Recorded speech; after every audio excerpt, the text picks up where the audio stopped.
Գերազանցող ակցիան կարող է չիրազեկվել։ Այո, բայց որտեղ 100 հոգին չի գերազանցում։ 100 հոգին չի գերազանցում։ Սա քարոզարշավ է, դուք չեք որոշում, թե մենք որտեղ պետք է անենք մեր քարոզարշավը։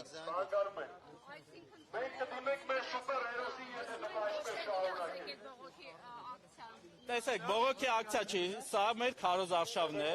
Քարոզարշավի շրջանակներում մենք իրականացնում ենք մեր քաղաքական ակցիան։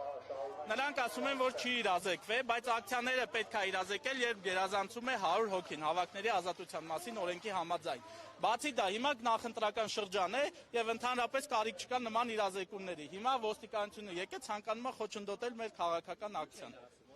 Ասում են, որ այստեղ իրավունք չունեք, խոչընդոտում եք կառավարության աշխատանքին, կարծես թե կառավարությունում լուրջ բանով են զբաղված, մենք էլ այստեղ մուկ տշելով խանգարում ենք իրանց լուրջ մուկ տշելուն։ Հիմա այս մուկ տշելու ակցիան այն էր, որ կառավարությունը մուկ տշելով է զբաղված։ Այո։ Ոչ միայն կառավարությունը, այլ մնացած բոլոր քաղաքական ուժերը, ովքեր բոլոր քաղաքական ուժերը, ովքեր խոստումներ են տալիս, ովքեր ասում են, որ 300,000 աշխատատեղ են սարքելու, 20,000 տուրիստ են բերելու Կոտայքի մարզ, կամ աֆրիկացի վարձկաններով Նախիջևան են ազատելու։ Կառավարության հետ կապ ունի, օրինակ Աֆրիկան ներկա կառավարության կապ ունի։ Չգիտեմ, դա էլ անգործության հետ է կապված։ Նիկոլ Փաշինյանը խոստացել էր, որ ոչ մի կոռուպցիաներ մուկ պետքա չպլստա, ոչ մի մուկ, ոչ մի ձուկ չպետք է պլստա,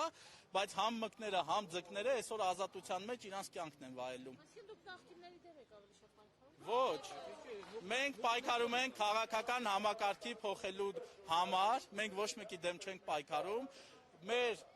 100-օրյա օրակարգը ընտրական համակարգի փոխվելուն է ուղղված, որ առողջ քաղաքական համակարգ ունենանք,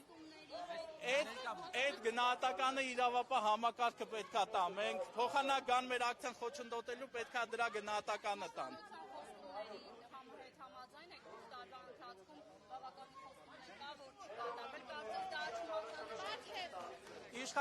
Իշխանությունները հիշեցնեմ, որ